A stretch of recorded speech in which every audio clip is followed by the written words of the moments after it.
እናትነትም ከድንግልና ድንግልና ከእናትነት ማንም የተሰጠው የለም።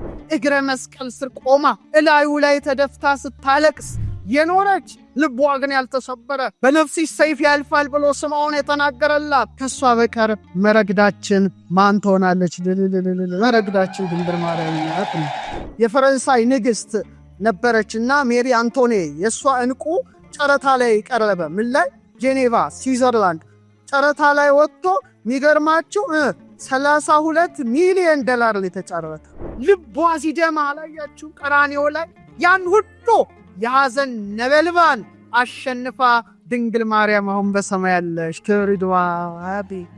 በስመ አብ ወወልድ ወመንፈስ ቅዱስ አሐዱ አምላክ። አቤቱ ጌታችን አምላካችን ንጉሳችን ሕይወታችን ብርሃናችን ተቀዳሚ ተከታይ የሌለ የአብ የባህሪ ልጅ ኢየሱስ ክርስቶስ ሆይ ከባህሪ አባት ከአብ ከባህሪ ሕይወት ከመንፈስ ቅዱስ ጋር ክብርና ምስጋና አምልኮትና ውዳሴ ላንተ እናቀርባለን። እንደ እግዚአብሔር ቸርነት እንደ እግዚአብሔር ቅዱስ ፈቃድ ባለን ጥቂት ደቂቃ የምንማማረው የማቴዎስ ወንጌል ምዕራፍ 13 ከቁጥር 45 ጀምሮ ያለውን ኃይለ ቃል ይሆናል። የምስጢር ባለቤት እግዚአብሔር አምላካችን ምስጢሩን ጥበቡን ለሁላችን ይግለጥልን። ምን ይላል? መንግሥተ ሰማያት መልካምን ዕንቁ የሚሻ ነጋዴን ትመስላለች። ዋጋውም እጅግ የበዛ አንዲት ዕንቁ ባገኘ ጊዜ ሄዶ ያለውን ሁሉ ሸጠና ገዛት ይላል። ስለ ቃሉ የአምላካችን ስም የተመሰገነ ይሁን። እንግዲህ በጣም የከበረች አንዲት ዕንቁ አገኘ። ስለዚህ ያችን ዕንቁ የራሱ ማድረግ ስለፈለገ ሌላውን ሁሉ ሸጠና ዕንቁን ምን አደረጋ? ገዛት ይላል። ይህን ትምህርት የመረጥኩበት ምክንያት ጥር 21 የእናታችን የቅድስተ ቅዱሳን የድንግል ማርያም በዓለ ዕረፍቷ በመሆኑ ከዚህ ምስጢር ጋር እያይዘን ነው የምንማረው። እግዚአብሔር አምላካችን እግዚአብሔር ንጉሳችን እግዚአብሔር ብርሃናችን ምስጢሩን ጥበቡን ትገልጥልን ዘንድ ቅዱስ ፈቃድ ይሁንልን። ብዙዎቻችሁ ብር ታውቁ ይሆናል። ብዙዎቻችሁ ወርቅ ታውቁ ይሆናል። ጥቂቶች ደግሞ ዕንቁ ታውቁ ይሆናል። በጣም ብዙ የከበሩ ድንጋዮች አሉ። በተለይ ቅድስተ ቅዱሳን ድንግል ማርያም የምትመሰልባቸው ዕንቁዎች አሉ። ጥቂቶቹን ደግሞ በትምህርትም አሁን ደግሞ በዓይናችሁም እንድታዩት አደርጋለሁ። የእግዚአብሔር ሰላም ከሁላችን ጋር ይሁን። ስለከበሩ ድንጋዮች ወይም ስለ ዕንቁዎች ስንነጋገር እግዚአብሔር የከበሩ ድንጋዮችን የከበሩ ዕንቁዎችን ፈጥሮ በሶስት መልኩ አኑሯቸዋል። አንደኛው በኤዶም ገነት፣ ሁለተኛው በካህኑ በአሮን ልብስ ላይ፣ ሶስተኛ በኢየሩሳሌም ሰማያዊት። የከበሩ በመሆናቸው የከበሩ ነገር ክቡራን ላይ ይውላሉ። ጽሩያን ናቸው። የጠሩ በመሆናቸው የጠሩ ነገር ላይ ይውላሉ። ብሩሃን እንደሆኑ በበሩ ምስጢራት ላይ ይኖራሉና እግዚአብሔር በገነት እግዚአብሔር በኢየሩሳሌም ሰማያዊት እግዚአብሔር በካህናት ልብስ ላይ የከበሩ ድንጋዮች እንዲኖሩ አድርጓል። አባታችን ሄኖክ በምዕራፍ 5 ከቁጥር 23 እስከ 26 በኤዶም ገነት ስላያቸው የከበሩ ድንጋዮች እንዲህ ይላል። ወደ አዜብ ከከበረ ድንጋይ የሚልቅ ወደሚያበሩ ወደ 7 ተራሮች ሄድኩ ይላል። ወደ ስንት ተራራዎች? እንግዲህ ተነጥቆ ሞትን ሲያይ የተሰወረ ነው። መልአኩ ፈለከ ፈለካትን አየራ አየራትን ሙፃ ነፋሳትን የመባረቅትን የነጎድጓድን ምስጢር ለሄኖክ ካሳየው በኋላ እንደገና ወስዶ ገነትን ያስጎበኘዋል። 7 ተራራዎች ሲያሳየው 7ቱ ተራራዎች በሙሉ በከበረ ድንጋይ ምን ሆኑ ናቸው? የተሸለሙ ናቸው። 3ቱ በምስራቅ 3ቱ በአዜብ በኩል ናቸው። በምስራቅ በኩል ያለው አንዱ ከቅጥልጣል ዕንቁ ነው ይላል። ከምን አይነት ዕንቁ? ቅጥልጣል ማለት መረግድ ነው። በኋላ እናየዋለን። ይቀጥልና አንዱ ከባህሪ ዕንቁ ነው ይላል። እሱንም እናየዋለን። አንዱ ደምረስ ከሚባል ዕንቁ ነው። በአዜብ በኩል ያለው ደግሞ ከቀይ ዕንቁ ነው ይላል። ቀይ ዕንቁንም ጊዜ ካለን እናያለን። መካከለኛው ግን ኬካ፣ ይሄ ደግሞ ነጭ ድንጋይ ነው ከሚባል እንደተሰራ እንደ እግዚአብሔር ዙፋን እስከ ሰማይ ይደርሳል። አጎበሩ ሰንፔር ሰማያዊ ቀለም ያላት ዕንቁ ናት ከሚባል ዕንቁ ነው። በተራራ ሁሉ ላይ የሚነድ እሳትን አየሁ ካለ በኋላ በ7 ተራራ የሚያበራ ዕንቁ አየሁ ይላል። በምን ተራራ? ስለዚህ ሄኖክ 7 ተራራዎችን መልአኩ ያሳየዋል። ግማሹ ከሰንፔር፣ ግማሹ ከመረግድ፣ ግማሹ ከፔካ ከነጭ ድንጋይ የታነጸ ሆኖ የእግዚአብሔር ዙፋን ደግሞ ፔካ የተባለ ዙፋኑ በጣም ነጭ የሆነ የድንግል ማርያም ምሳሌ የሆነ የከበረ ድንጋይን ለማን ያሳየዋል? ለሄኖክ ያሳየዋል። ስለዚህ እነዚህ ነገሮች በጣም ታላላቅ እንደሆኑ መገንዘብ ያስፈልጋል። ለምሳሌ 4 ወንዞች ገነትን ከመሳቅለው ያጠጣሉ። ኤፌሶን፣ ግዮን፣ ጤግሮስ፣ ኤፍራጥስ። ዘፍጥረት 2:10 ላይ ምን ይላል? ከዚያም ለ4 ክፍል ይከፈል ነበር ይላል። የኤዶም ገነት ወንዝ የአንደኛው ወንዝ ስም ኤፌሶን ነው። እርሱም አለ ወርቅ የሚገኝበትን የኤውላጥ ምድርን ይከባል። የዚያ ምድር ወርቅ ጥሩ ነው። ከዚያም ሉልና የከበረ ድንጋይ አለ ይላል። በሌሎቹ አብነት መረግድ ይላል። ሐመልሚድ ማለት መረግድ ነው። መረግድ ምን እንደሚመስል በኋላ ነግራቸዋለሁና እግዚአብሔር አምላክ የከበሩ ድንጋዮችን የት አኑሯል? በኤዶም ገነት። በምን በጣም ጥሩ። ከዛ በኋላ ለደብተራ ኦሪት አገልግሎት የመረጠው አሮንን መርጦ ለሙሴ ያዘዋል። 12 ዕንቁዎች ከፊት ከኋላ ከቀኝ ከግራ እንዲደረደሩ፣ በተለይ 6 እየሆኑ እንዲደረደሩ ማን አዘዘ? እግዚአብሔር አዘዘ። በተለይ በዘጸአት 28:17 ጀምሮ ምን ይላል? በ4 ተራ የሆነ የዕንቁ ፈርጥ አድርግበት። በፊተኛው ተራ ሰርዲዮን፣ ቶጳዚዮን የሚያብረቀርቅ ዕንቁ ይላል። በሁለተኛው ተራ በልብሱ ማለት ነው። በሁለተኛው ተራ በሉር ታውቃላችሁ? እሺ በኋላ እናየዋለን። ሰንፔር አልማዝ ይላል። በሶስተኛው ተራ ያክንት፣ ኬልቄዶንና አሜቴስቲኖስ ይላል። በአራተኛው ተራ ቢረሌ፣ መረግድ፣ ኢያሰጲድ በወርቅ ፈርቅ እያደረግ አሮን ልብሱ ላይ ሲሄድ ደግሞ ድምፅ ያሰማ። ህዝቡ አሁን አሮን ለማይቀንት አሁን ለጸሎት ገባ እያሉ ሚተጉ ናቸውና 12 የከበሩ ዕንቁዎችን በማን ልብስ ላይ ያኖረ? በአሮን። እስቲ በሉ በጣም ጥሩ። በዚህ ስንደነቅ ታላቋ ከተማ ሁላችንም ከሞት ተነስተን የምንወርሳት ኢየሩሳሌም ሰማያዊት በ12 ዕንቁዎች የተሰራች ናት። በምን አይነት ዕንቁዎች? በ12። ራእይ 21:20 ላይ የከተማይቱ ቅጥር መሰረት በከበረ ድንጋይ ሁሉ ተጌጦ ነበረ። ፊተኛው መሰረት ኢያሰጲድ፣ ሁለተኛው ሰንፔር፣ ሶስተኛው ኬልቄዶን፣ አራተኛው መረግድ፣ አምስተኛው ሰርዶንክስ፣ ስድስተኛው ሰርዲዮን፣ ሰባተኛው ክርስቲሎቤ፣ ስምንተኛው ቢረሌ፣ ዘጠነኛው ወራወሬ፣ 10ኛው ክርስፕራስስ፣ 11ኛው ያክን፣ 12ኛው አሜቴስቲኖስ ነበር ይላል። 12ኛው ምንድነው? አሜቴስቲኖስ። እስቲ እነዚህ ነገሮች በጣም የተለዩ ናቸው። ስለዚህ ኢየሩሳሌም ሰማያዊት በምን ታንጻለች? በ12 ዕንቁዎች እግዚአብሔር ሰርቷታል። እና እግዚአብሔር የፈጠራቸው የከበሩ ድንጋዮች ብዙ ናቸው። በቁጥር ምናልባት የሳይንስ ጥናት እንደሚያመለክተው ከ200 እስከ 400 ይደርሳሉ። ከስንት እስከ ስንት? ከ200 እስከ 400። በጣም ፕሪሺየስ የተባሉት በጣም ውድ የተባሉት ግን 1-4 ይጠጋሉ። ለምሳሌ አልማዝ፣ ሁለተኛው ሩቢ ታውቃላችሁ፣ ቀይ ዕንቁ ያለው መጽሐፍ ቅዱስ ሩቢ ነው፣ ሳይንስ ውስጥ ያሜ ነው። ሌላው ሳፋየር ወይም ሰንፔር፣ አራተኛው ኤመራልድ ወይም በሉር የሚለው ማለት ነው። ኤመራልድ ይባላል። ኤመራልድ ታውቁታላችሁ። እኔ እንግዲህ በጣም ዓለም ውስጥ ያሉትን ሁሉ የከበሩ ድንጋዮች የማየት ዕድል ገጥሞኛል። ቢያንስ ከ300 በላይ ባህር ማዶ አይቻለሁ። የከበሩ ድንጋዮች የተቀመጡበት በጣም ትልቅ መዘክር አለ። ይህም ቤት ያህላል፣ ይህም ግቢ ያህላል። በሙሉ 400 በላይ የማዕድናት አይነቶች ናቸውና በጣም እግዚአብሔር ግማሹ ብርሃኑ፣ ግማሹ ቅርጹ፣ ግማሹ ኃይሉ በጣም ይለያልና በጣም ስለነዚህ ምስጢራት እግዚአብሔር አምላክ እንዲገልጥልን ቅዱስ ፈቃድ ሆነልን። ታዲያ ዛሬ የፈለኩት ምንድነው? እነዚህ ሁሉ የከበሩ ድንጋዮች እንዴት በቅድስት ድንግል ማርያም እንደሚመሰሉ ማሳየት ነው። ደራሲው አባ ሕርያቆስ ምን ይላል?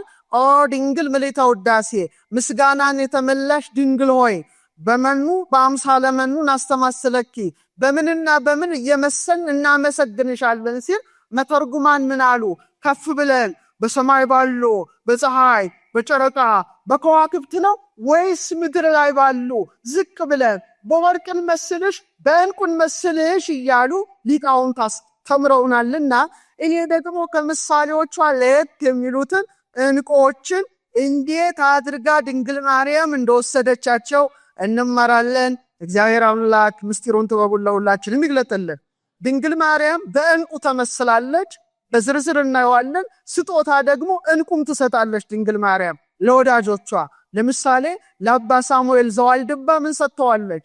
ነጭ ዕጣንና ዕንቁ ሰጥተዋለች። እሷም ዕንቁ ናት፣ ዕንቁ ሰጥተዋለች። እሷም ዕጣን ናት፣ ዕጣን ሰጥተዋለች። ሊቀ ካህናት ሳሙኤል እንዘይጼልይ በቅዳሴሃ ማርያምኒ ይዛ በእዲያ ወሀበቶ ክልኤተ ኃይላት ሁለት ስጦታ ሰጠችው። አንዱ ምንድነው? ዕንቁ ነው። አንዱ ደግሞ ምንድነው? ነጭ ዕጣን ነው። ዛሬም ረድኤቷን በረከቷን ለሁላችን ትስጠን።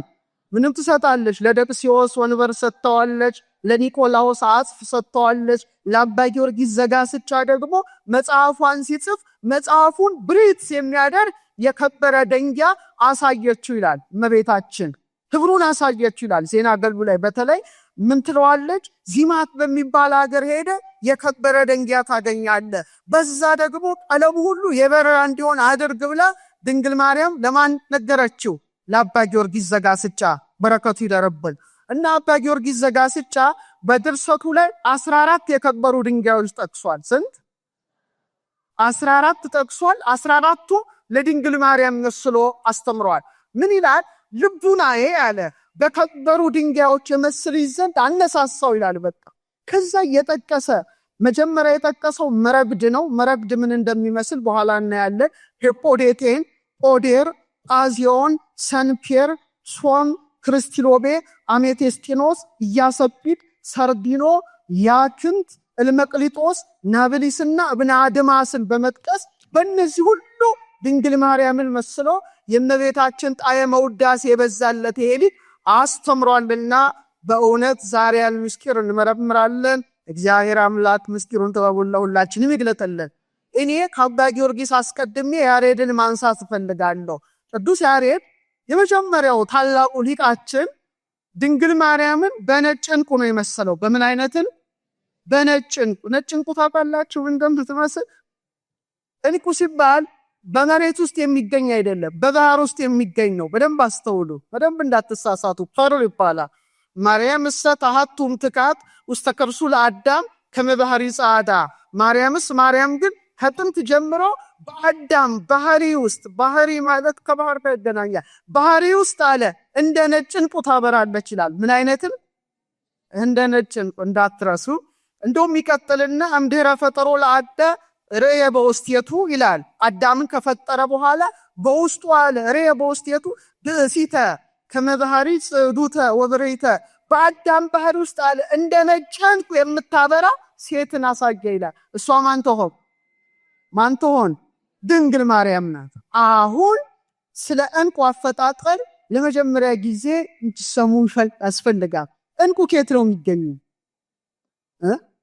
ያለውን ሁሉ ሸጦ ነው የገዛት። ያችን ዕንቁ አይታችሁ ታውቃላችሁ? አሳያቸዋለሁ። አሁን እንዳጋጣሚ ይዣለሁና ዕንቁም እንደሚመስል እናያለን። ዝግጁ ናችሁ? ጥሩ። ዕንቁ በየብስ አይገኝም። ምን ውስጥ ነው የሚገኘው? ባህር ውስጥ ነው የሚገኘው። ባህር ውስጥ ደግሞ በጥልቅ ባህር ውስጥ ሲሆን በሰዎች በፍጹም አትሰራም። የባህር ዕንቁ በሰዎች በፍጹም አትቀረጽም። በምን ውስጥ ነው የምትገኘው? በአሳ ሆድ ውስጥ። በምን ሆድ ውስጥ? ኦይስተር የሚባል አሳ አለ። ይህ አሳ በጣም ይገርማቸዋል። በውስጡ ዕንቁን እንዲሸከም አድርጎታል። አባ ጽጌ ድንግል ምን ይለዋል? አሳ ባህርኒ ዘይጸውር ወርቀ ካለ በኋላ ይጸብት ከላያተ ወያደርግ ሐይቀ። የባህር አሳ አለ ወርቅን ዕንቁን ተሸክሞ በባህሩ ውስጥ ዋኝቶ ከውስጡ ይወጣል ይላል። ምን አሳ? ምን? በጣም ጥሩ። ስለዚህ ሊቃውንቱ ዕንቁ ከአሳ ውስጥ እንደሚገኝ ምን ብለዋል? አውቀዋል፣ ተረድተዋል። እና እንዴት እንደሚፈጠር ዕንቁ አሳያቸዋለሁ። ኦይስተር የሚባል አሳ አለ። ይተነፍሳል። ምግብ ለመመገብ አፉን ይከፍታል። ኢንተርኔታችሁ ለዚህ ዕውቀት ተጠቀሙበት። ዝም ብላችሁ ቲክቶክ አሉባልታ እያልገን ወደ መቃብር እንዳንወርድ። ኦይስተርን እስቲ ጉግል አድርጋችሁ እንዴት ዕንቁ ይፈጥራል ብላችሁ የቤት ስራ እና ንጥረ ነገሮች ይደባሉ፣ ምግቡ ይደባሉ፣ ውሃው ወደ ውስጥ ይደባል። በድንገት እዚህ አሳ ውስጥ ምን ይገባል መሰላችሁ? አሸዋ። ምን ይገባል? የአሸዋ ቅንጣት ይገባል። እና ድንገት ነው የሚገባው። እና የኦይስተሩ የአሳው ሁለት ሰውነት አለው፣ ለስላሳ ሰውነትና ቅርፍት ሰውነት አለው። ስለዚህ መሃል ውስጥ ይገባዋልና ህመም ይሰማዋል። ዕንቁ ምኑ ገባበት ውስጡ? አሸዋ። እስቲ በሉ። በጣም ጥሩ።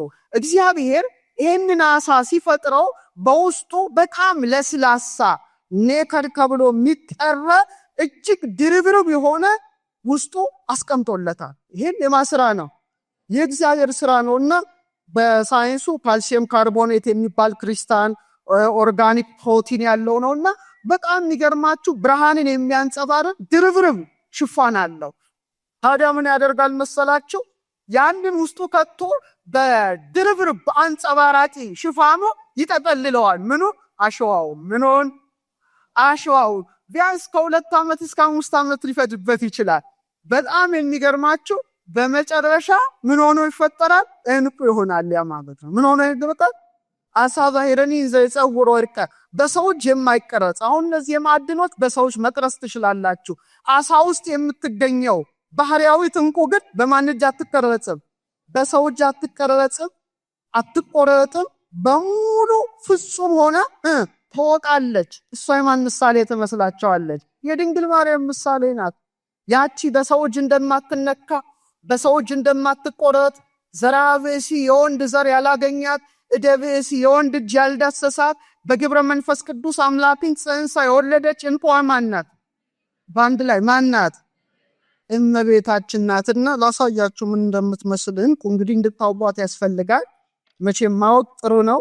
እቺ ናት ከአሳ ሆድ ውስጥ የምትወጣ እቺ ናት እንቁ የምትባለው እቺ ናት። አያችሁ?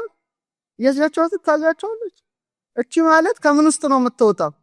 እቺ ማለት ናት። ተመልከቱ። እቺ አሁን ማዕድን ትቆርጡታላችሁ፣ ትፈረጥሩታላችሁ። በራሱ መጥረጫ አለው። ከአሳው ባህር ውስጥ የምትወጣው እቺ እንቁ ግን ምን አትሆንም? በግንም አትሆን። እንደምታዩት ነጭ ናት። ያሬድ ምን ይላታል? ማርያም ሰታቱም ትካት ውስጥ ከርሱላዳ ከመባህሪ ጻዳ። እንደዚህች አይነት ማለት ነው። እቺ ማለት ሐር ትባላለች፣ እንቁ ትባላለች። እስቲ በሏት።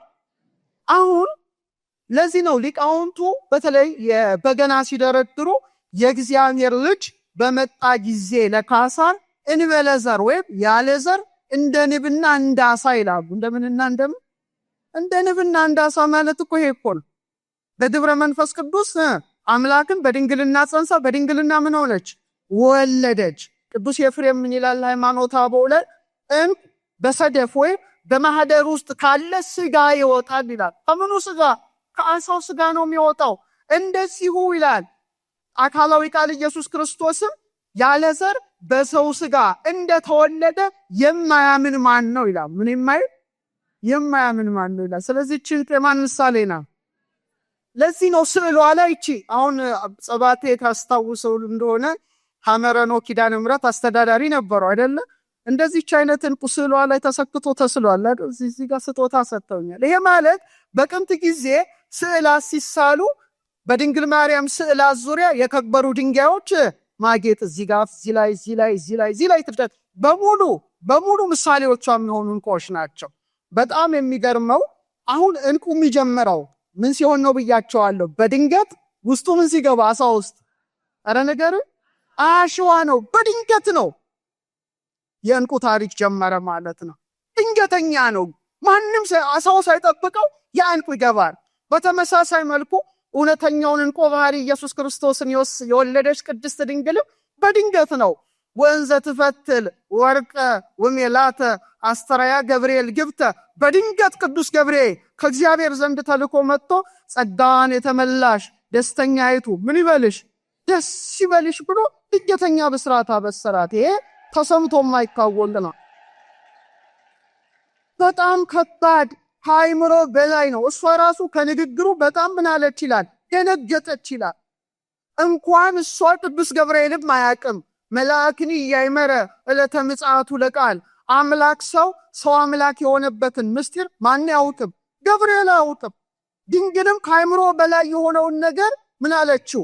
እንደ ቃል ይሆንልኝ ይደረግልኝ ብላ ተቀበለች። አሳው አሸዋውን እንደሚውጠው የሰማችኝ ነው። አሳው አሸዋውን እንደሚውጠው ድንግል ማርያም ማንን ተቀበለች?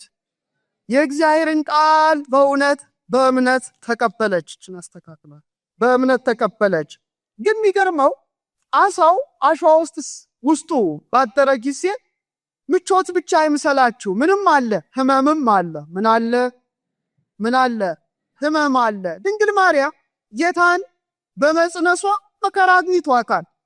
ዮሴፍ አረጋዊ ልለያት ፈለገ። በቃ ማኑ ቀረጸ አክናፈ ድንግልናኪ እማበ መኑ ጸነስኪ ከማን ወለድሽ እያለ መጨረሻ እንደውም ሊለያት ሲያስብ ለሷ ህመም እኮ ነው። ሊለያት ሲያስብ የማን ተገለጠለት? የእግዚአብሔር መልአክ ቅዱስ ገብርኤል ተገልጦ ከሷ የሚወለደው በግብረ መንፈስ ቅዱስ ነውና የዳዊት ልጅ ዮሴፍ ጮኛ ማርያምን ለመውሰድ ምን አትበል ይለዋል፣ አትፍራ ይለዋል። ረድኤቱ በረከቱ ይደርብህ። እንደገና ደግሞ ማየዘለፋ ትጠጣሏት። በጣም ሆድ በጥብጦ አንጀት ቆራልጦ የሚጥለውን አጠጧት። እሷ ግን እውነተኛዋ ዕንቁ ናትና ፊቷ እንደ ፀሐይ ያበራ ነበር። አክብሯትችን ንግሥት። እንደገና ደግሞ በቤተልሔም ማደሪያ አጥታ ስትንከራተት ተመልከቱ። ደስታ ውስጥ የእንግዳ ማደሪያ እንኳን ለሷ አጥቶ ምን ውስጥ ነው የወለደችው? የከብቶች በረት ውስጥ ነው የወለደችው። ታዲያቺ ንግሥት እቺ ዕንቁ በጣም ትደነቃለች። እና የሚገርመው ዕንቁዋ ምን አላት ብያቸዋለሁ? ንብርብር አላት። ምን አላት?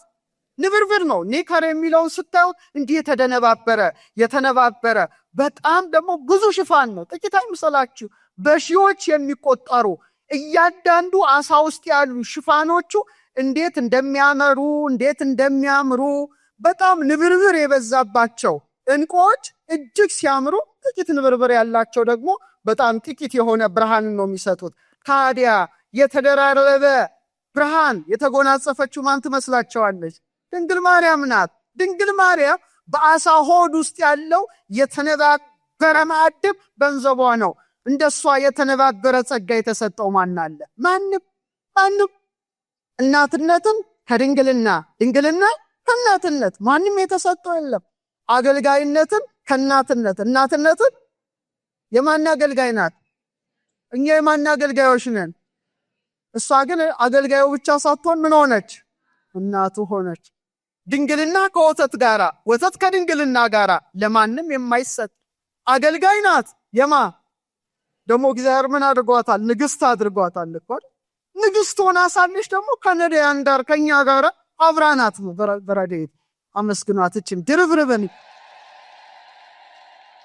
ስለዚህ ያቺ የባህር ዕንቁ ማለት ነው በጣም እንደምታበራ በጣም ነጸብራቅ እንዳላት ከቅዱሳን ሁሉ ይልቅ በቅድስና የበራችው ዕንቁ ማን ናት? ድንግል ማርያም ብቻ ናት። እና ስዕሏ ላይ የከበሩ ድንጋዮች ጌጡ ነበረ በጥንት ዘመን። ሰጊድ ወአምሃ ይደሉ ለስዕልኪ ማለት ምን ማለት ነው? ስግደትና እጅ መንሻ ማለት ወርቁን ዕንቁን ያደርጉላታል። ግማሾቹ ደግሞ ምን ያደርጋሉ? ዕንቁ ወርቅ ከሌላቸው አበባ ይሰጧት ነበረ። ናንፈርስ ቅድመ ስዕላ እንዘንሁ ብጋዳ እጅ መንሻ ጊፍት ለማን? የዕንቁ ጊፍት ይሰጧታል የጥንት ሰዎች። ለምንድን ነው? ድንግል ማርያም ምን ስለሆነች ነው? ንገሩን። አቃቢተ ሆት የምትባል አቶስ ገዳም የምትገኘው ስዕለ ማርያም አቤት ያላት የማዕድን ብዛት! ሰው ሁሉ ስጦታ ያመጣላታል። ያንንም መስጠት የማይችሉ ደግሞ ምን ያደርጋሉ? እንዘ ትነጽፍ ዘርቤታተ ወትነሰንስ መጽሬ ለክብረ ስዕልኪ ድንግል ትሰግድ ነፍሴ ምንጣፍ እያነጠፉ አበባ እየበተኑ በስዕሏ ፊት ምን ያደርጋሉ? ይሰግዳሉ። ረድኤቷ በረከቷ ይደርብን። ታዲያ ቅዱስ ያሬድ ምሳሌ ቢያጣላት ምን አለ? ማርያም ግን አለ ከጥንት ጀምሮ በአዳም ባህሪ ውስጥ እንደ ነጭ ዕንቁ ታበራለች አለ። እንደምን አይነት ነው? ብዙ አይነት ዕንቁ አለ ከአሳ ሆድ ውስጥ የሚወጣ። ለምሳሌ ነጭ አለ፣ ክሬም የሚመስል አለ፣ ግራጫ አለ፣ ጥቁር የሚመስል አለ፣ ቡናማ ይወጣል። አንዳንዴ ደግሞ ብታዩ ሮዝ፣ አረንጓዴ፣ ሰማያዊ ዕንቁዎች ከአሳ ሆድ ውስጥ ይወጣሉ። ቅዱስ ያሬድ ግን ለይቶ በምን አይነት ዕንቁ መሰላት? እንዳትወስዱብኝ እሺ። በነጭ ዕንቁ መሰላት። በምን አይነትን? ተመልከቱ። ያቺ ነጭ ዕንቁ በአሳ ሆድ ውስጥ እያለች በደፈረሰ ባህር ውስጥ እያለች የደፈረሰው ባህር የሷን ንጽህና ያጠፋዋል? አያጠፋው። በተመሳሳይ መልኩ ምልአተ ኃጢአት ዓለምን ባደፈረሰበት ሰዓት ድንግል ማርያም ግን ቅንጣት ኃጢአት ሳይነካት በንጽህና በቅድስና ጸንታ እውነተኛውን ብርሃን ኢየሱስ ክርስቶስን ሰጥታ የብርሃን እናት ተባለች። እመብርሃን ሆተ ብርሃን አንቀጸ ብርሃን ተብላለች። እንግዲህ በጣም ይደንቃል። እና እቺን ለዓመታት ያሬድ እንዳለው ለዓመታት በአሳ ሆድ ውስጥ ተሰውራ ትኖራለች። ድንግል ማርያም ሕይወቷ እንደዛ ነው። ግን ድንገት እቺ ተሰውራ አትቀርም። ከወጣች በኋላ ምን ትሆናለች? የነገስታት ምን ላይ? ዘውድ ላይ ትሰካለች። መጀመሪያ ምን ውስጥ ናት? አሳ ሆድ ውስጥ፣ ጸጥ ያለ አሳ ሆድ ውስጥ። ድንግል ማርያም ሕይወቷ ይሄ ነበረ እኮ፣ የጸጥታ ሕይወት፣ የአርምሞ ሕይወት። ልክ በባህር ውስጥ እንኳ እንደምትኖር ከጫጫታ የተለየ ሕይወት። ድንግል ሆይ ይላል፣ አንገታቸውን እንደሚያገዝፉ እንደ ዕብራውያን ሴቶች በዋዛ በፈዛዛ በቧልት ያደግሽ አይደለሽም። በንጽህና በቅድስና በቤተ መቅደስ ኖርሽ እንጂ ከዓለማዊ ጫጫታ የተለየችን ራሷን ሰውራ የአርምሞን ሕይወት የመረጠች ከሷ በቀር ማን ትገኛለች? ድንግል ሆይ የሚያታልሉ ጎልማሶች ያረጋጉሽ አይደለሽም። የሰማይ መላእክት ጎበኙሽ እንጂ እንደተነገረ ካህናት ሊቃነ ካህናት ምን አሉሽ? አመሰገኑሽ እንጂ አለች። ድንግል ማርያም የአርምሞን ሕይወት የዝምታን ሕይወት ስትመርቅ ትሑታንን ከፍ ከፍ አድርጓል እንዳለች ጊዜው ሲደርስ ደግሞ የአምላክ እናት ሆነች። ክብር ይግባት እናታችን ነው። በቃ እቺን በኋላ ነገስታት ዘውድ ላይ ነው የምትቀመጠው። በዓለም ውዱ ዕንቁ ታውቃላችሁ የማን ዕንቁ እንደሆነ? ህዳር 15 2018 እንደ ጎርጎሮሳዊ ዘመን ቀመር የፈረንሳይ ንግስት ነበረችና ሜሪ አንቶኔ የሷ ዕንቁ ጨረታ ላይ ቀረበ። ምን ላይ? ጄኔቫ ስዊዘርላንድ ጨረታ ላይ ወጥቶ የሚገርማችሁ $32 ሚሊዮን ላይ ተጫረተ። ሰማችሁ? ከበረ ነው። ለዚህ ነው ጌታ ያለውን ሁሉ ሸጦ ዕንቁዋን ገዛት ይላል። እሷ ማናት? አካሏን አካል ባህሪዋን ባህሪ ያደረገ መድኃኔ ዓለም ነው። ነጋዴው መድኃኔ ዓለም ነው። ዕንቁዋ ድንግል ማርያም ናት። ገንዘቡ አደረጋት፣ እናቱ አደረጋት። ከዚህ የበለጠ ምን ነገር አለ? ምን ነገር አለ? ስለዚህ ንግስታቱ በዕንቁ ዘውድ እንደሚያጌጡ ድንግል ማርያም ደግሞ ልኬው ይህንን የሚመሳስሉ ከዋክብትን ምን አደረገች? ዘውድ ደፋች። ራዕይ 12 ላይ ያላነበባችሁን ቁጥር 1 ላይ ታላቅ ምልክት በሰማይ ታየ፣ ብእሲትን ተትለብስ ፀሐይን ተጎናጽፋ ጨረቃን ከእግሮቿ በታች ተጫምታ በራሶቿስ ላይ ወዲህ በርዕሳኒ አክሊል ዘአሰርተ ክልኤቱ ከዋክብት እንደ ዕንቁ ፈርጥ ያሉ ልክ እንደዚህ ፈርጥ ያሉ 12 ከዋክብትን ደፍታ ድንግል ማርያም በሰማይ ታየች። እቺ ዕንቁ ክብር ይግባት ነው። ስለዚህ ከሰው ልጆች መካከል የምታምረው የምትወደደው ንጽህናን ቅድስናን አጊጣ የተገኘችው ነጯ የባህር ዕንቁ ማናት ማለት ነው? ድንግል ማርያም ናት። ሁለተኛ አሜቴስጢኖስ በሉ እስቲ። አሜቴስጢኖስ 12ኛው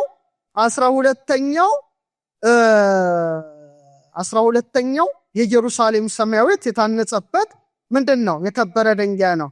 የከበረ ድንጋይ ነው እና አሜቴስጢኖስ በጣም ይገርማል። ይሄን ነገራችሁ ትምህርቴን አበቃለሁ። ከቃሉ ጋር ናችሁ? እሺ። አሜቴስጢኖስ አሮን በሚለብሰው ልብስ ላይ በሶስተኛ ተራ ይላል ያክንት ኬልቄዶን አሜቴስጢኖስ አድርግበት ይላል። ሶስት ነገሮች ማለት ነው። ያክንት አለ፣ አንድ ማዕድን ነው። ኬልቄዶን አለ፣ ሶስተኛው አሜቴስጢኖስ ይባላል። አሜቴስጢኖስ የግሪክ ቃል ነው።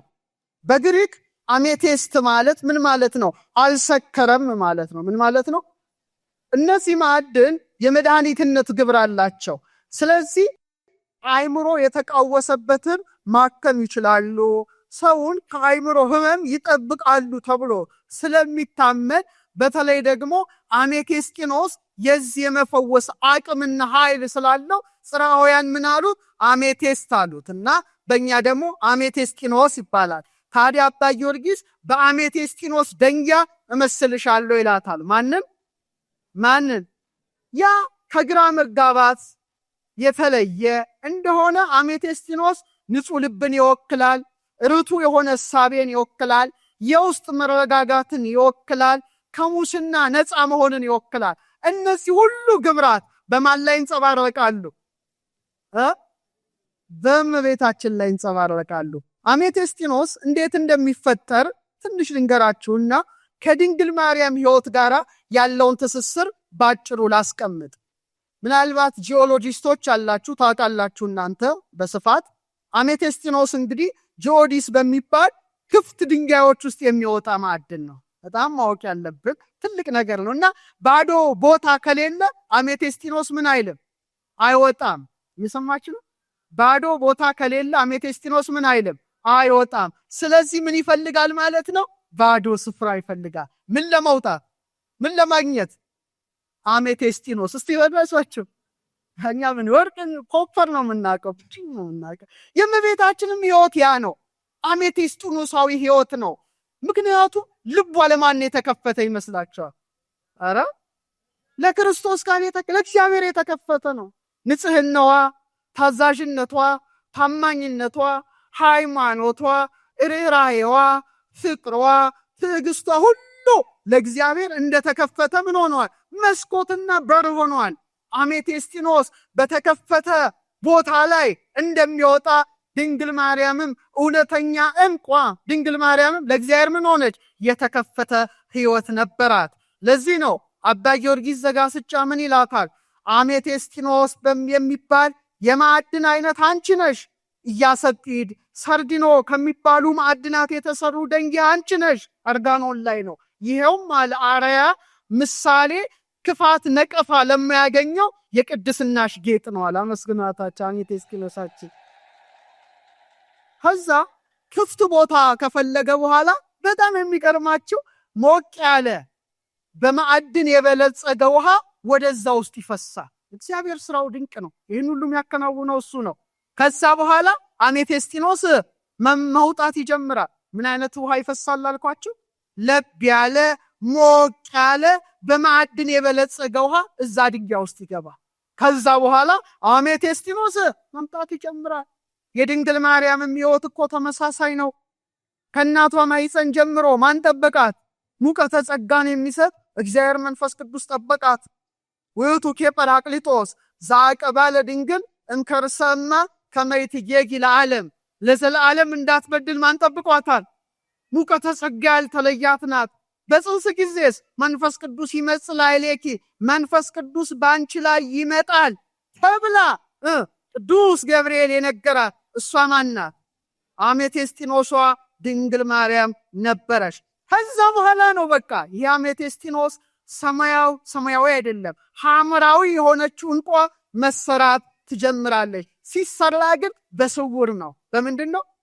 በስውር። እሷም እንደዛ ሆነ። 9 ወር ከ5 ቀን በማኅፀኗ ማን ተሸከመች? ክርስቶስን። ግን ለማንም አልተናገረችም። ማርያም አለ ይሄን ነገር ሁሉ በልቧ እያሰበች ትጠብቀው ነበረ።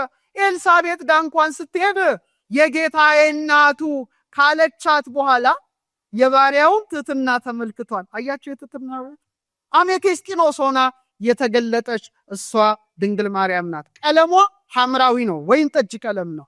ምን አይነት ቀለም ነው? እስቲ አሜቴስቲኖስ ያየ ከናንተ ላሳያችሁ። እርግጠኞች ናችሁ? አይቅርባችሁ።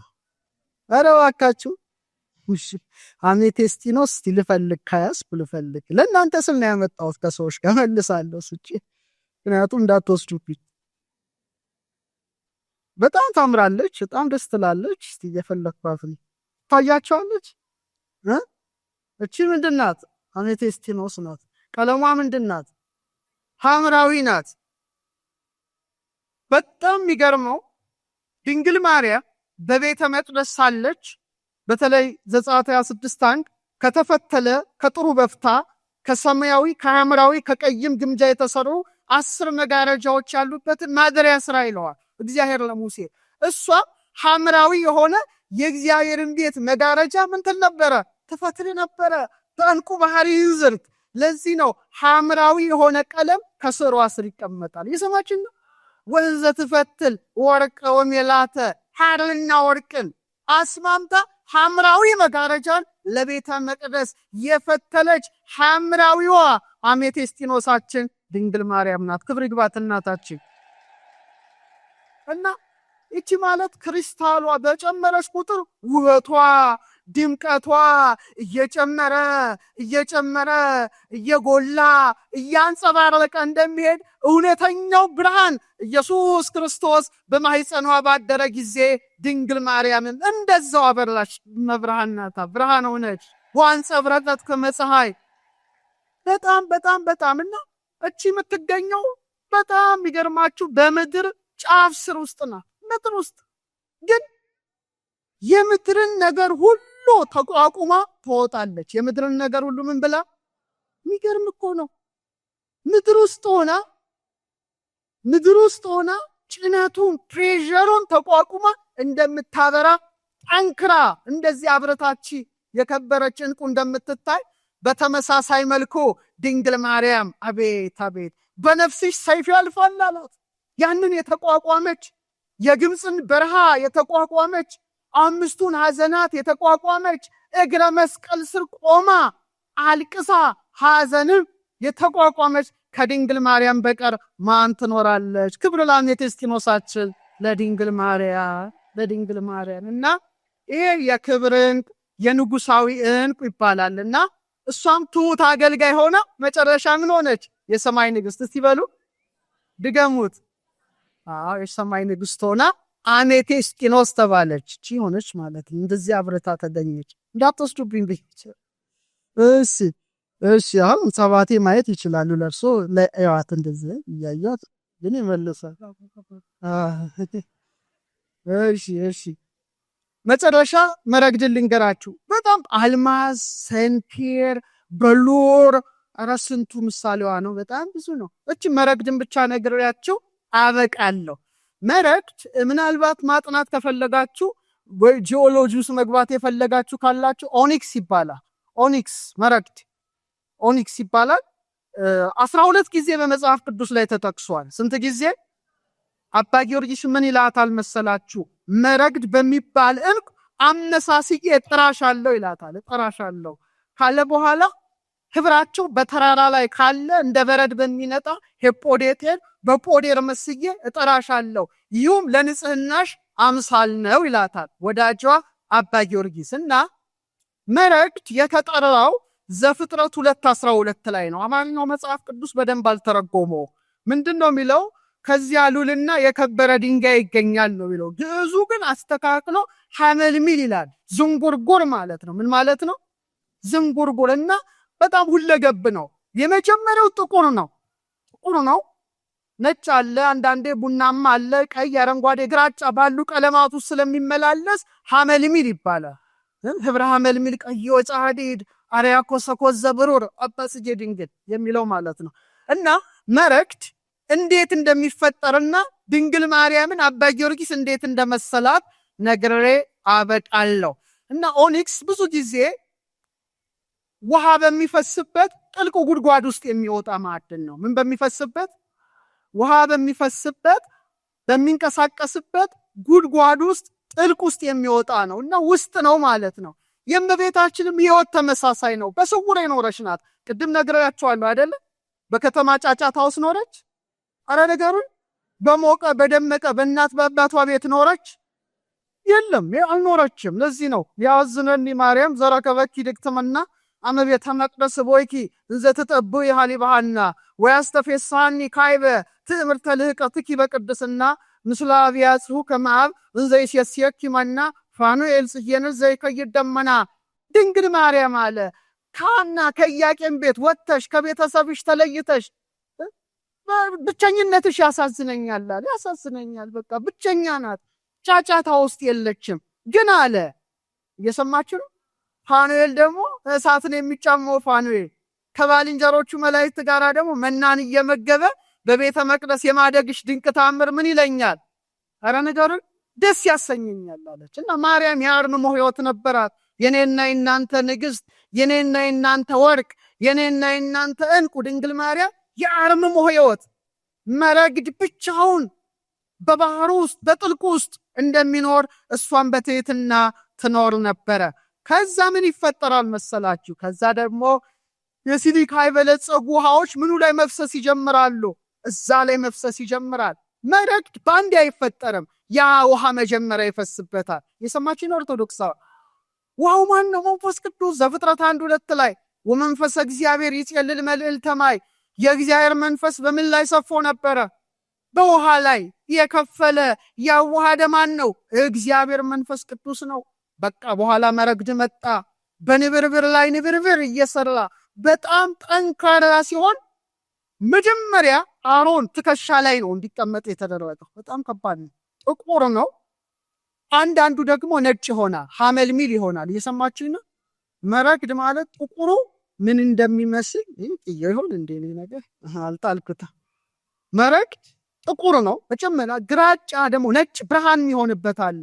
ያን ጊዜ ሲዋሃድ ምን ይባላል? ሐመል ሚል። እስቲ በሉ ድገሙት። ይሄ ማለት መረግድ ማለት ይሄ ነው። ይሄ ማለት መረግድ ይባላል። እስቲ በሉት።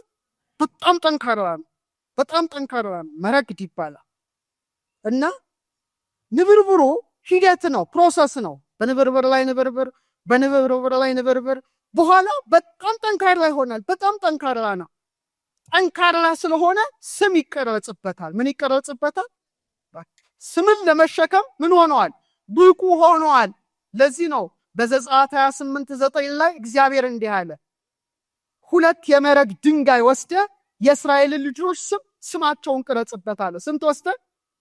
ከዛ በትከሻ ላይ አድርገው። አይገርምም? ስም 2 መረግድ፣ አንዱን በግራ ትከሻ አንዱን በቀኝ ትከሻ አድርግና የማንን ስም ጻፍ አለው? የእስራኤልን ስም ጻፍ አለ። ደቂቀ እስራኤል የ12ቱን ነገድ ስም ጻፍ አለ። ስለዚህ አሮን በመረግድ የማንን ስም ተሸከመ? አረ በሞቴ ንገርን። አረ እግዚአብሔርን ነው እንዴ? ተው እንጂ የ12ቱን ነገደ እስራኤል ስም ምን ሆነ? ተሸከመ። በምን? በትከሻው። ትከሻው ላይ ያረፈውት ምንድናቸው? መረግድ። እስቲ በሉ ድገሙት። አሮን በትከሻው ላይ ጠንካራ በሆነው መረግድ የእስራኤልን ስም ሲሸከም፣ ድንግል ማርያም ደግሞ በማህፀኗ የእስራኤል አምላክን ተሸከመች። ክብር ለማህፀኗ ነው። ለማህፀኗ ተዘመረላት። እሳቱን እንዴት ቻለችው ነው። በቃ ሊቃውን ተደንቀዋል። ሰማይ ወምድር ዘያገምሮ እፎንጋ ማህፀነ ድንግል ጾሮ ያሬድ ነው። እንዴት ቻለው? ሰማይና ምድር የማይችለው ነው እንጂ መረግድ ናታ ድንግል ማርያም። አሮን እንኳን የተሸከመው የእስራኤልን ስም ነው። ድንግል ማርያም የተሸከመችው ማንን ነው? የእስራኤል ዘስጋ የእስራኤል ዘነፍስ ፈጣሪ በትከሻው መስቀልን የተሸከመውን ኢየሱስ ክርስቶስን ስትሸከም ተቃጠለች? አረ ንገሩኝ። አልተቃጠለ። እንዴት ነው ነገሩ? እንዴት ነው? አስባችሁታል? በጣም ከባድ እኮ ነገር ነው። እንዴት ከርሰ ድንግል አብዮ ተላለም አየራት፣ የድንግል ማርያም ማኅፀን ከአየራት በለጠ። ወተሰባም ሱራፌል ወኪሩቤል፣ በኪሩቤል በሱራፌል ዘንድ ተመሰገነ። ከርሰ ድንግል ኮነ ታቦቶ ማኅደረ ለእግዚአብሔር አዶናይ፣ አዶናይ ለተባለ ለእግዚአብሔር ማደሪያውን ሆነ።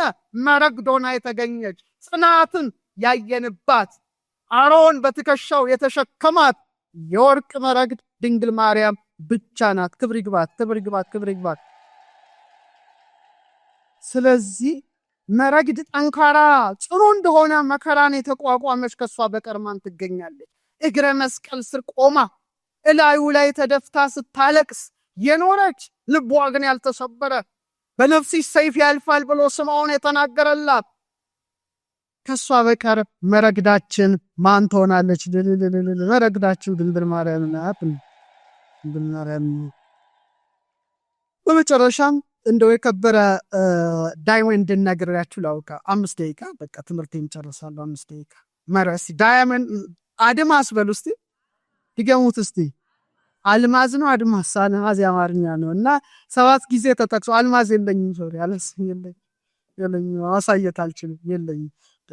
ኢዮብ 28:18 ምናልባት አንዳንድ ዞች አሁን ለሚስቶቻቸው የዳይመንድ ጊፍት የሚሰጡ ባሎች አሉ። እስቲ የሰጣችሁ እጅ አውጡ። ላስደበድባችሁ እኮ ነው በሉ እና ለመቤታችን ብትሰጡ የተሻለ ነበረ። ጊፍት ብትሰጧት ምን አለበት? እና ኢዮብ ምን ይላል? ስለ ዛጎልና ስለ አልማዝ አይነገርም ይላል ኢዮብ 28:18 ላይ ከጥበብ ጋር ያነጻጽራልና አሮን የለበሰው ሁለተኛው ተራ ላይ ልብስ ላይ በሉር ሰንፔርና አልማዝ ይላል። ስንተኛ? አልማዝ ነው። እና አልማዝ ምን ማለት መሰላችሁ? በጽራውያን አዳማስ ይሉታል። አዳማስ እኛ አድማስ የምንለው ፍቹ ምንድነው? የማይሸነፍ የማይበገር የማይጠፋ ማለት ነው። አልማዝ ጠንካራ ነው አይደል? አልማዝ ይበገራል? አናቀው። ሴቶች አስገዙ እሺ። ካልገዛልኝ ብላችሁም ትበል እሺ። አይደቅም፣ አይበላሽም፣ አይሟሟም፣ አይጠፋም። በጣም ጠንካራ ስለሆነ እግዚአብሔር ምን አለ መሰላችሁ ለሕዝቅኤል በምዕራፍ 3 ቁጥር 9 ላይ ከቡላድ ድንጋይ ይልቅ እንዳለ አልማዝ ግንባርህን አጠነክርልሃለሁ አለ። እግዚአብሔር እንደ አልማዝ ያጠንክረ፣ ግንባርህን አጠነክርልሃለሁ አለ። ድንግል ማርያም እኮ አልማዝ ናት አይደለችም እንዴ? በኃጢአት ያልተነካች፣ ድንግልናው ያልተለወጠ፣ የዓለም ሙስና ያላገኛት፣ በጨለማ ያልተሸነፈች ታላቁ አልማዝ ድንግል ማርያም ሆና ተገኝታለች። አልማዝ በቀላሉ የሚገኝ አይምሰላችሁ። በጣም በትግል በመሬት ጥልቅ ውስጥ በከፍተኛ ግፊት ነው። ግን ቢገርማችሁ ጥልቅ ውስጥ ሲገኝ ሲወጣ፣ ከጥልቁ ውስጥ አልማዝ ሲወጣ ግን ግልጽ ነው፣ እንከን የለሽ ነው፣ አንጸባራቂ ነው፣ በጣም ብሩህ ነው። ድንግል ማርያም ሕይወቷ ይሄ እኮ ነው። በትሕትና ኖረች፣ ግን ስትወጣ አምስቱ ሐዘናት ያላሸነፏት አንጸባራቂ ሆና ተገኝታ አልተሸነፈች። አልማዝ እሷ ናት፣ አልማዝ እሷ ናት። ስለዚህ የደረሰባት ሐዘን ምኗን ገለጠ? ክብሯን፣ ንጽህናዋን ገለጠ። አልማዝ በምን ውስጥ ያልፋል? በእሳት ውስጥ። እስቲ በሉት፣ በምን ውስጥ ያልፋል? እሷም በእሳት ውስጥ አልፋለች። የግብፅ በረሃዊ እሳት ልቧ ሲደማ አላያችሁ? ቀራንዮ ላይ ያን ሁሉ የሐዘን ነበልባል አሸንፋ ድንግል ማርያም አሁን በሰማይ ያለች ክብርድዋ አቢ በጣም እና ለምሳሌ ዳይመንድ ብርሃን ይቀበላል አይደል? እዚህ ጋር ብታረጉት ብርሃን ይቀበላል፣ ብርሃን ያበዛል፣ ብርሃን ያፈነጥቃል፣ ብርሃንን አድምቆ ያሳያል። ይህ ብቻ ሳይሆን ብርሃን በውስጡ ያልፍም አልማዙ ምን አይሆንም? አይሰነጠቅም። ምን አይሆንም? ድገመው፣ ምን አይሆንም?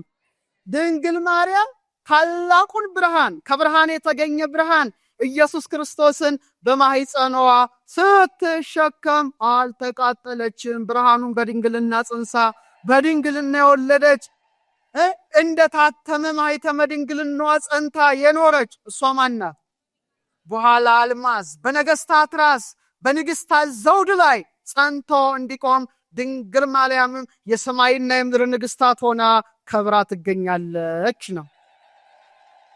እና አባ ጊዮርጊስ እንዲህ ይላል። እስቲ አብረን እንበል። አርጋኖን ላይ አንጥረኞች በሉ እስቲ ብረቶችን የሚያቀልጡበት ብርቱ የአድማስ ደንጊያ አንቺ ነሽ። በወሊድ ጊዜ ያልተለወጠ የማኅተመ ድንግልና ኃይል እንደ አድማስ እንደ አልማዝ የጸና ነው። ድንግል ማርያም ድንግልና የጸና ነው። ማይበገር ነው።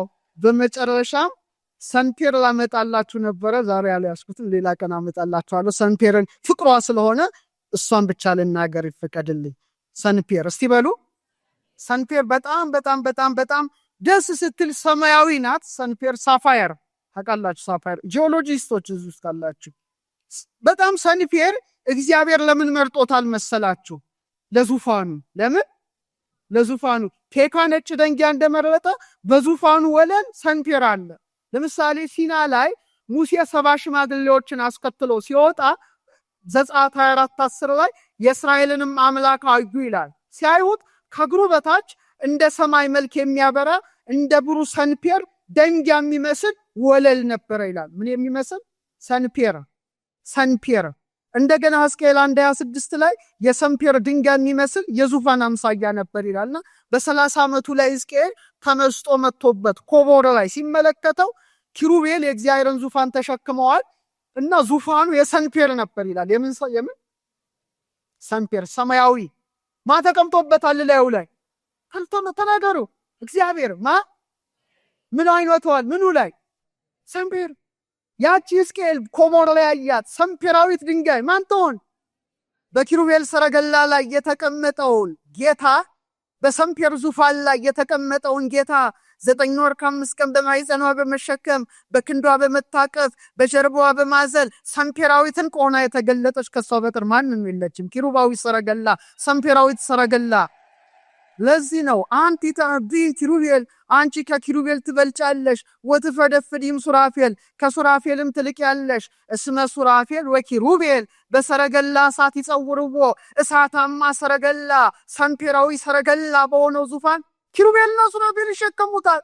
ወበምጽናቱ ዘእሳት ይጼኑ መንበሮ፣ ዙፋኑን በእሳት ምሰሶ ይደግፋሉና አንቺ ጾርኪዮ በከርስኪ አንቺ ግን ያንን አምላክ በማህፀንሽ ተሸከምሽው ወሃቀፍኪዮ በአብራክኪ በጉልበቶችሽ ታቀፍሽው ወሃዘልኪዮ በዘባንኪ በጀርባሽም አዘልሽው ህየንተ ሰረገላ እሳት አብራክኪ ኮና በእሳቱ ሰረገላ ፋንታ ጉልበቶችሽ ሆኑ ምኖችሽ ሆኑ እነዚያ በሰንፔራዊ ሰረገላ ሲሸከሟት ድንግል ማርያም በጉልበቶቿ አቀፈችው ህየንተ ምጽናቲው ዘእሳት አእዳውኪ ኮና በእሳቱ ምሰሶ ፈንታ እጆችሽ ሆኑ ምኖችሽ እነዚያ ሰንፔራዊ ዙፋኑን ኬካዊ ዙፋኑን በእሳት ምሰሶች ሲደግፎ ድንግል ማርያም ዙፋኑ ሳይሆን በዙፋኑ ላይ የተቀመጠውን በክንዷ ደገፈችው ልልልል ክብር ለክንዷ ሰለመሰማ ስለዚህ ማህፀኗ እስቲ አብረን ንጉስ የተቀመጠበት በሉት እስቲ ሰንፔራዊ ዙፋን ሊቀ ካህናት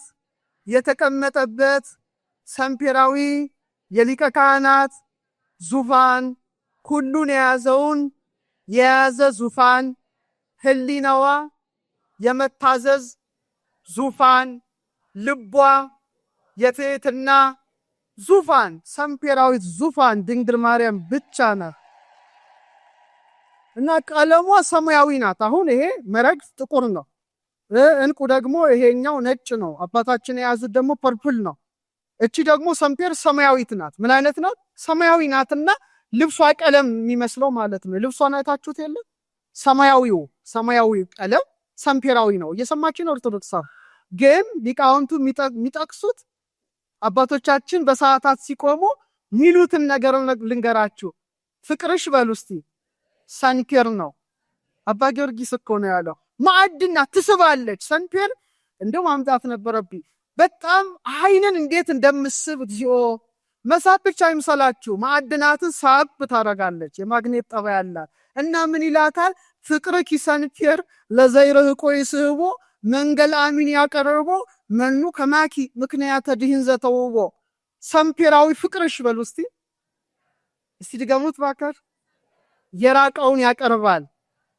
ምን አይነት ፍቅርሽ አቤት ወደ ሃይማኖት ያቀርበዋል ምክንያት የተሰጠው ምክንያት ድህን የተሰጠው እንዳንቺ ማን አለ አቤት ድንግል ማርያም ፍቅር ናት እንዴት ሳበችን ሁላችን ሳባረገች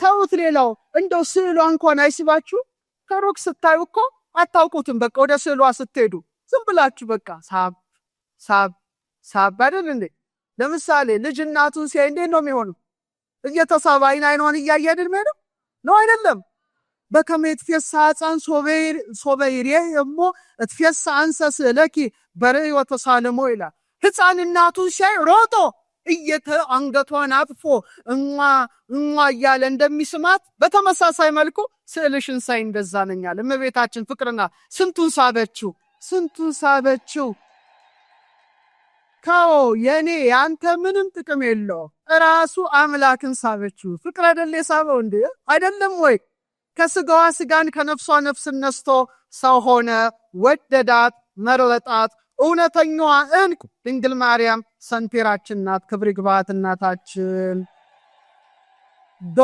በሉራችን ናት ድንግል ማርያም ኤመራልዳችን እንደሱ አረንጓዴ ዕፀ ሕይወትን ያገኘንባት ድንግል ማርያም ቀይ እንቁ ናት ሐዘን ቀራንዮ ላይ እንባን ያፈሰሰች እንደ ቀይ ድንግልናን እንደ ሰማያዊ እናትነትን ያስተባበረች እንቁ ናትና ረድኤቷ በረከቷ ይደርብን እና እነዚህ ሁሉ እንቁ መስለን ብንናገር ውለን እናድራለንና ምስጋናን የተመላሽ ድንግል በምንና በምን እየመሰልን እናመሰግንሻለን ከፍ ብለን በሰማይ ባሉ በፀሐይ በጨረቃን ዝቅ ብለን በምድር ላይ ባሉ በወርቅ በእንቁ ነው ብሎ አባ ሕርያቆስ እንደተናገረ እውነተኛዋ እንቁ ድንግል ማርያም ጥር 21 ወደ ሰማያዊ ዓለም ሄዳ ድንግል ማርያም 12 ከዋክብት እንደፋሽ ከክብር ወደ ክብር ተሸጋገረች ሄደች ገሰገሰችና ስለዚህ መጨረሻ ላይ እናንተ እስቲ እንቁ በሉልኝ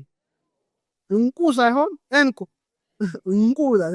በሉ እስቲ አይናቁ ብዙ ነው እሺ እናንተ እንቁ በሉልኝ የድንግል ማርያም ሃይማኖቷ አረ እንቁ በሉልኝ ብቻ ይበቃ የድንግል ማርያም ሃይማኖቷ ምግባሯ ሃይማኖቷ ምግባሯ ትዕግስቷ ፍቅሯ፣ ጣዕመ ፍቅሯ፣ አምላክን የተሸከመ ማህፀኗ፣ እሱን ያዘለ ጀርባዋ፣ እሱን የታቀፈ ክንዷ፣ እሱን የዳሰሱ ጣቶቿ፣ እሱን ያዩ አይኖቿ፣ የሱን ቃል የሰሙ ጆሮቿ፣ የሱን መዓዛ ያሸተቱ አፍንጮቿ፣ እሱን የሳሙ ከናፍሯ፣ እሱን ያጠቡ ጡቶቿ፣ ከእርሱ ጋር የተመላለሱ እግሮቿ እንቁ እንቁ እንቁ ክብር ይግባት እናት ወርቃችን እንቋችን ናትና ረድኤቷ በረከቷ ይደርብን።